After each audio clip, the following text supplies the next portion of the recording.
Sveiki, šiandien keliausime labai sudėtingais keliais per kalnus, stumdysime su tūkstančiais sunkvežimių, pasieksime teritorijas, kurių negalėjo užkariauti nei rusai, nei talibai. Aš tai turiu tokį tušinuką, kuris yra Made in USA.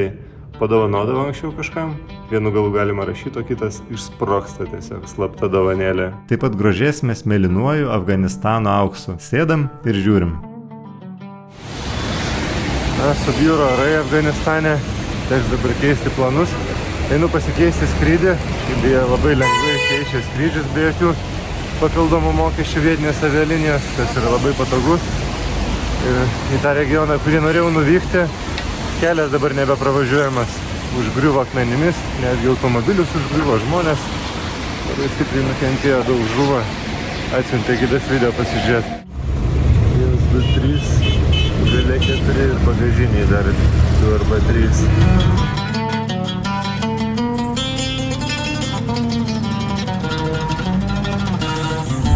How many brothers and sisters do you have? Yeah. As I say, like I have 2 moms and 6 seminal brothers and 2 step brothers. Totally we are 8 brothers and 10 sisters. 5 my seminal sisters and 5 my step sisters. Oh. We are in 2 different houses, not in one house. Okay. We are a big family. Yeah, big. Yeah. Neblogas šeiminėlės, ką? 8 broliai ir 10 seserų. Galingas tėvukas buvo. Iš tikrųjų, dėl to ir sunkiai išgyvena. Tiek daug vaikų turi, nepasiturintis.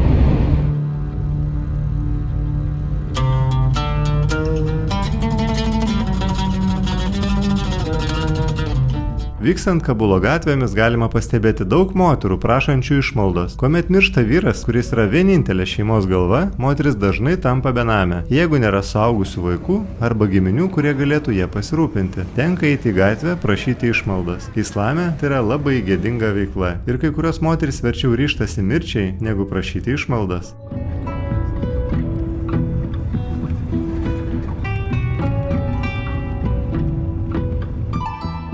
Išvykau iš Kabulo, aplink miestą stovi daugybė sugadintos karinės technikos, tankų, šarvuočių. Norėčiau sustoti apžiūrėti, tačiau talibai neleidžia. Vykstu per Hindukušo kalnus dar aukščiau, nors Kabulas yra maždaug 1800 metrų aukštyje virš jūros lygio. Per daugybę šimtmečių Kabulas yra buvęs budizmo, hinduizmo ir galiausiai islamo centru. Galiausiai iki pat 12 amžiaus valdžiusius užkariautojus pakeitė pirmieji afganistaniečių šachai. Kabulas visad buvo trokštama vieta dėl savo geografinės padėties, todėl į miestą nuolat plūdo užkariautojai.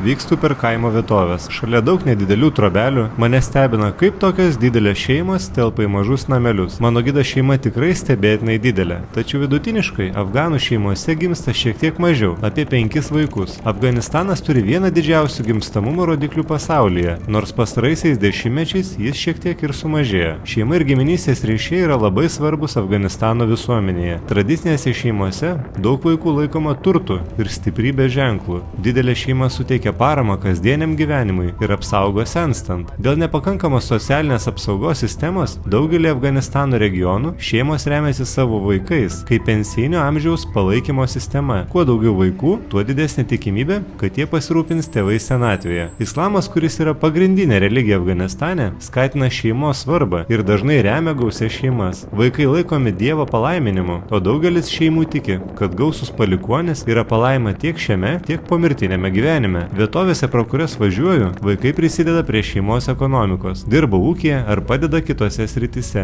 Daug vaikų reiškia daugiau pagalbos šeimai. Dėl prasto sveikatos priežiūros prieinamumo, ypač kaimuose, vaikų mirtingumas yra gana aukštas. Kai kurios šeimos turi daugiau vaikų, siekdamos užtikrinti, kad bent dalis jų išgyventų. Baisu, ne? Na, bet toks pasaulis. This bus is with people? No, this like old buses, they carry materials from one side to another side. Goods, yeah. And goats. Avis ir ožkas veža senais autobusais, ne žmonės.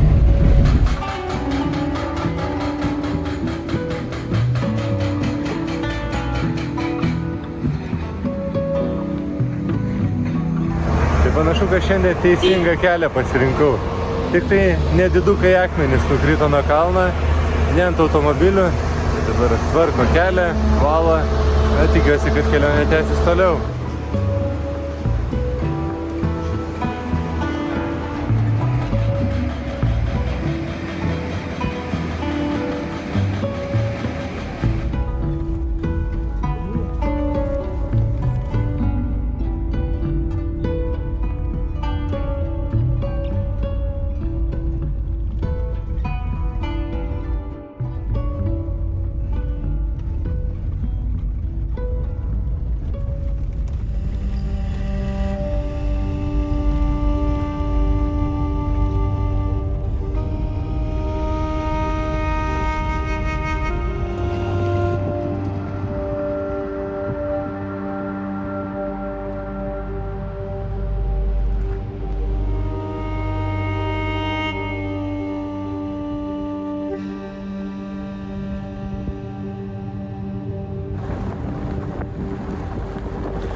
Privažiuoju Salango tunelį, Hindukušo kalnuose, įrengtas Salango perėjoje, 3400 metrų aukštyje. Juo eina svarbus kelias iš Kabulo į šalies šiaurę, Kunduzą ir Mazar Šarifą. Tunelio ilgis beveik 3 km, kasdien jo pravažiuoja apie 20 000 automobilių. Tačiau kelias iki tunelio yra tragiškas. Sunkiasvoriai automobiliai nuolatos užkemša kelią, nes visi braunasi. Per daug nesidžiaugdavau visur matydamas talibus Afganistane, bet šioje vietoje jie buvo nepamainomi. Privažiuoja, kuomet vilkikai užkemša kelią, išlipa iš savo visureigių, pasiima automatą į ranką ir labai greitai sutvarko reikalus. Sunkvežimių vairuotojai, matydami rūstų talibo veidą ir ginklą rankoje, be žodžių greitai išstumdo vilkikus ir atlaisvina kelią. Na, kelias tai tiesiog tragiškas, vien duobės, nuriedėja dideli akmenys nuo kalnų. Na, matosi, artėja ir sunkvežimiai jau, esu aukštai, jau vėsų darosi, saulė labai aktyvi.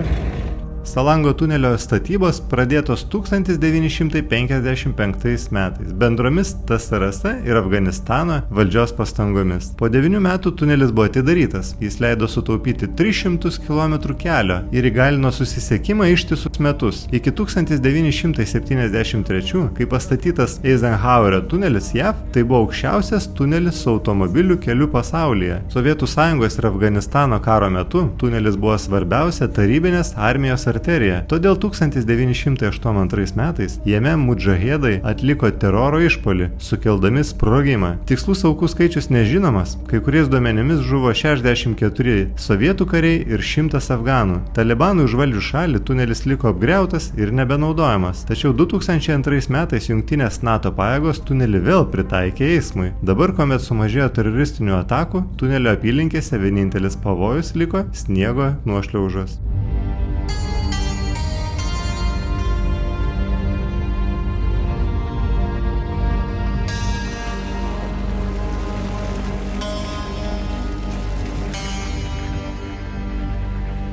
Vairuotojas pirmą kartą šiose vietose, tai fotografuojasi prie tunelio. Na, su tokia mašinėlė įveikti tokį blogą kelią, tai sakyčiau, neblogai. Kalnuotą Kabulo miestą yra apraizgę daug kelių. Kadangi geležinkelio linijų nėra, visos prekės gabenamos sunkvežimiais. Esant labai prastai kelių būklei, eismas nuolatos užsikemša. Dar pridėti nuolat skubančių ir lendančių vairuotojų mentalitetą ir kiekvienas kelio susiaurėjimas tampa stabdžiu mano kelionėje. Na, bet be šiais sunkvežimiais atgabentų prekių nevyktų veiksmas miesto turgavietėse ar gatvėse. Afganams prekyba yra svarbi bendruomeniškumo dalis. Turgus yra vieta, kur žmonės ne tik perka ir parduoda, bet ir bendrauja, keičiasi naujienomis bei palaiko tarpusavio ryšius. Be to dėrybos dėl kainos yra esminė prekybos dalis. Tai tarsi kultūrinė tradicija, kurią mėgsta tiek pirkėjai, tiek pardavėjai. Kabulo gyventojai dažnai užsiima smulkėją prekybą, prekiaudami maisto produktais, drabužiais, rankdarbiais ir kitomis prekėmis. Prekybos įgūdžiai ir dėrybų kultūra yra giliai įsišaknijusios Kabulo žmonių kasdieninio gyvenimo sferose. Ir daug gyventojų turi ilgalaikės šeimos prekybos tradicijas. Prekyvietės ar parduotuvėlės perdodamos iš kartos į kartą. Jeigu gimei prekeivio šeimoje, praktiškai žinai, kuo būsi užaugęs. O galbūt pardavėjų tapsi dar ir net neužaugęs.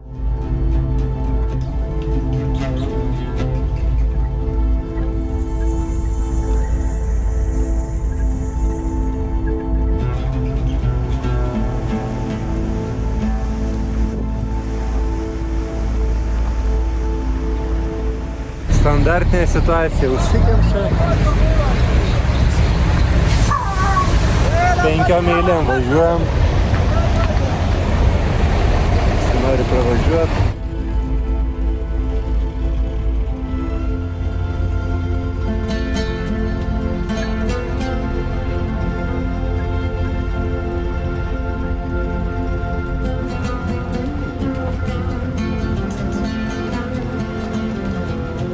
Šitam keliu jau praleidau turbūt apie 6 valandas kažkur tai.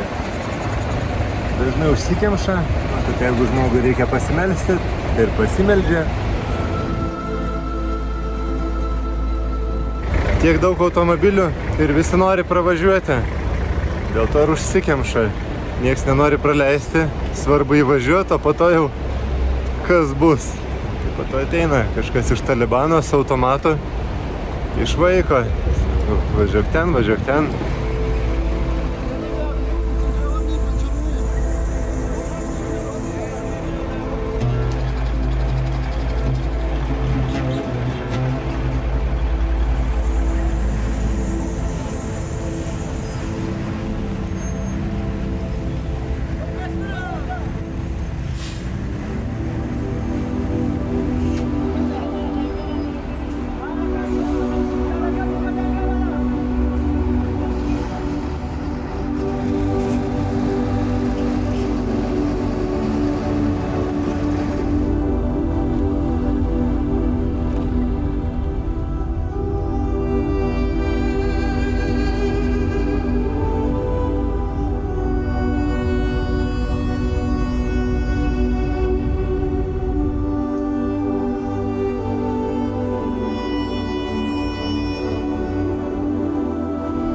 Atvykau į Panšir slėnį. Jame gyvena daugiau nei 100 000 žmonių. Etninių tadžikų koncentracija didžiausia visoje šalyje. Beje, Afganistane yra net 32 etninės grupės, daugiausia kalbančios iranienų ir tiurkų grupių kalbomis. Didžiausiai iš jų yra puštūnai – 42%, iš kurių, kaip jau žinote, kilo Talibanas. Tada ketvirtadalis yra tadžikai, 19% čarizų ir 6% uzbekų. Moterys Afganistane sudaro 9% dirbančiųjų, o 69% suaugusiųjų yra neraštingi.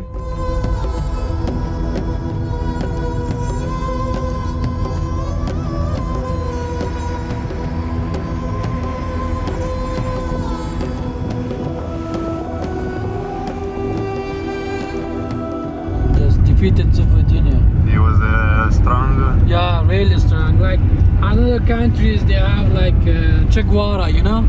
We have in Afghanistan Ahmad Shah Massoud. Yeah. Afghanistan in Che Guevara. Yeah, Afghanistan Che Guevara is Ahmad Shah Massoud. He was defeated or not? Yeah, defeated the Taliban also. He defeated the Taliban. Yeah, the Taliban, the Soviet Union. Was he ever defeated by someone? Yeah, all of them, the others, they escaped from Afghanistan.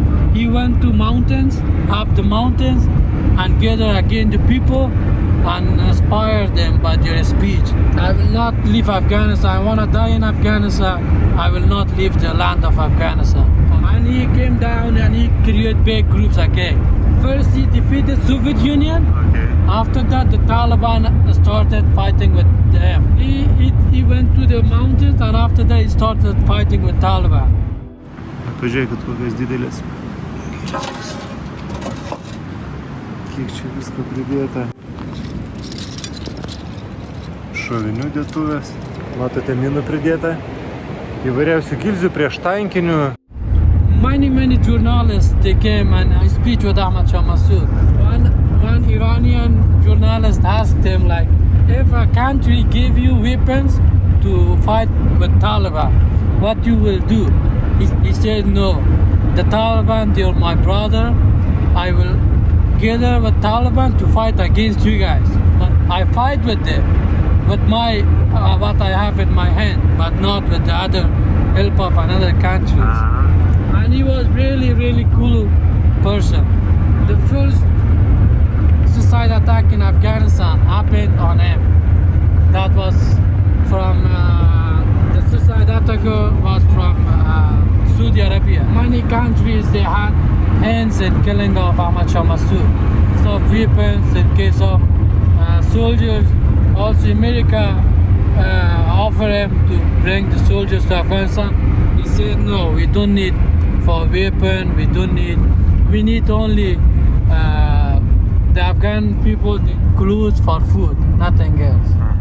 XIX amžiuje į Panšyro slėnį bandė įsiskverbti Britų imperijos pajėgos, tačiau jų bandymai nebuvo sėkmingi. Mėgindama užimti Panšyro slėnį, 1980 metais Sovietų sąjunga surengė mažiausiai 9 stambes karinės kampanijas. Vėlgi nepavyko. Sovietams sėkmingai priešinosi Ahmado šacho Masudo pajėgos, garsaus karžygio, kuris niekada niekam nepralaimėjo. Nuo 1996 metų kariniai veiksmai atsinaujino. Šįsyk Masudo pajėgos kovojo su Talibanu, kaip Šiaurės alijanso dalis. Panšyro slėnio Talibanui taip ir nepavyko užimti iki pat 2001 metų JAF invazijos.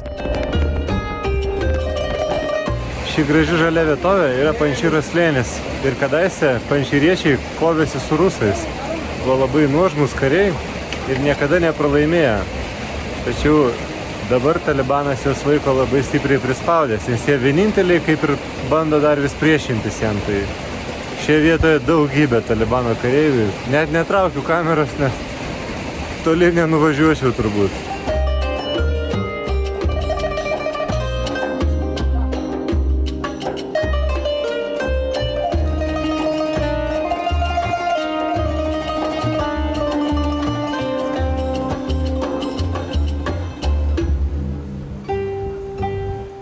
Labai gražiai vietoje restoranas.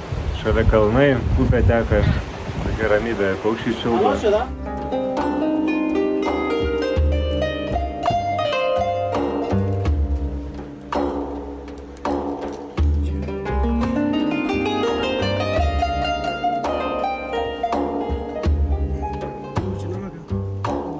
Na, bandom vietinio Panžyro šašlyko.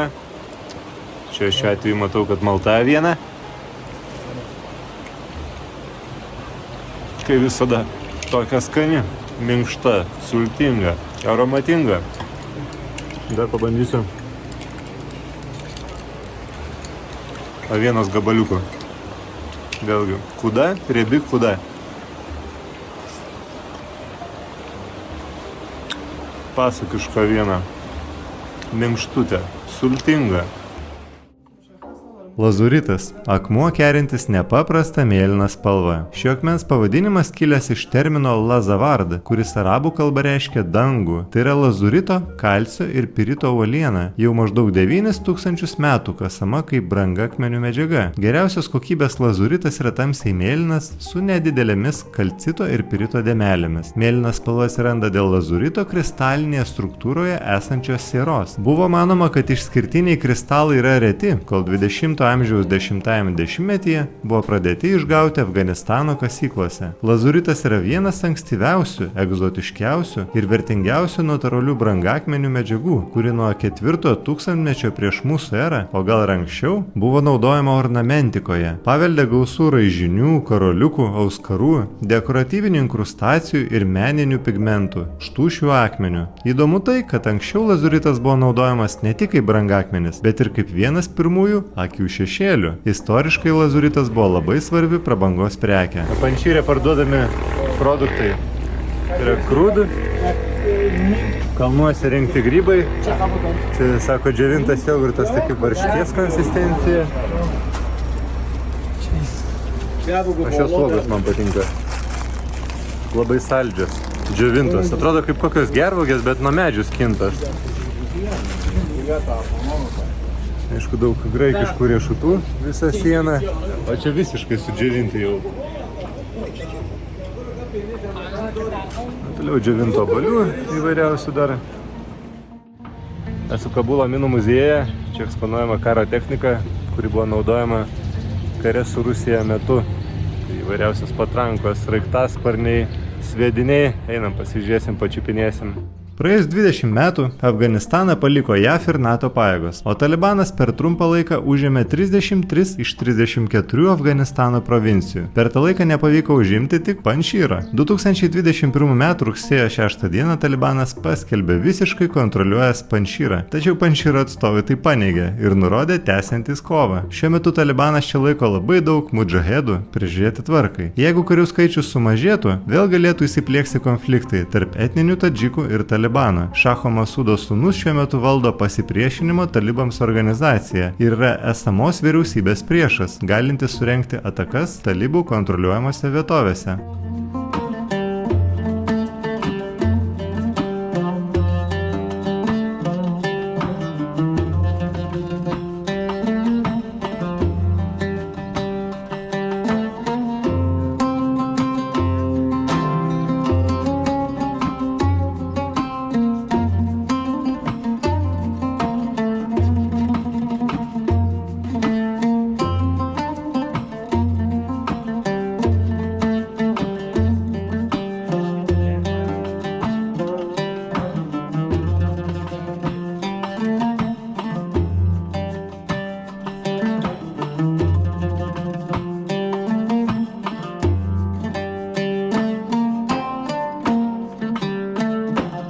Iki šiol dar nėra pilnai išminuotas Afganistanas ir kiekvieną mėnesį pareikalauja apie 150 aukų.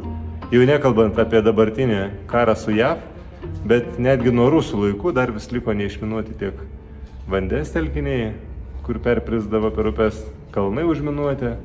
Afganistane per praėjusius 2 karus buvo užminuotos labai didelės teritorijos. Šioje vietoje ypač pasidarbavo rusai. Jų minos baisios, sunkiai aptinkamos ir jų tikrai nepagailėjo užkasti. Pridėti upelius daugybėje vietų. Kasdien užlipdami arba žaisdami su minomis susižeidžia apie 150 afganų. Valdžia stengiasi išminuoti kuo daugiau teritorijų, bet neturint rimtos įrangos tai yra ilgas darbas. Tuo pačiu valdžia kiek įmanoma stengiasi šviesti piliečius nuo pat mokyklinio amžiaus. Draudžiama artintis prie neišminuotų teritorijų, liesti minas ir reikia kuo skubiau pranešti vietiniams išminuotojams jas suradus. Taip pat mokyklose ar darbovietėse yra didelė problema. Žmonės nukentėję nuo minų su nutrauktomis galūnėmis yra atstumiami visuomenės. Per televizijas ir skrajutėmis ar kitais būdais valdžia stengiasi juos integruoti į visuomenę, parodydami, kad jie yra visaverčiai žmonės, gebantis mokytis ar dirbti. Savižudžio lemenės šratai.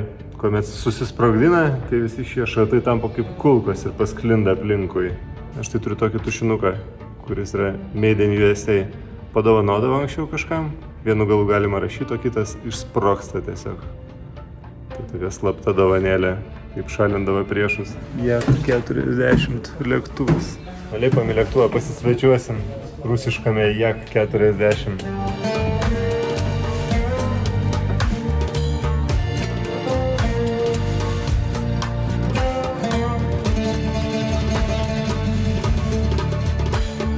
Afganistane galima pastebėti modernių ir prabangiai atrodančių pastatų. Dažniausiai tai yra rūmai, pastatyti švęsti vestuvėms. Galima būtų naudoti ir kitoms progoms, tačiau kadangi vestuvės Afganistano musulmonams yra labai svarbios, todėl šie pastatai nenaudojami niekam kitam, tik talpinti tūkstančius svečių per vestuvės. Mano gidas netgi papasakojo, kad planuoja užstatyti keletą jo name esančių kambarių ir leisti ten gyventi šeimą, kad galėtų gauti $7,000 savo brolio vestuvėms. Vėliau po 10 metų skolą gražins ir iškrausys apsigyvenusią šeimą. Leidimas gyventi atstos 10 metų palūkanas.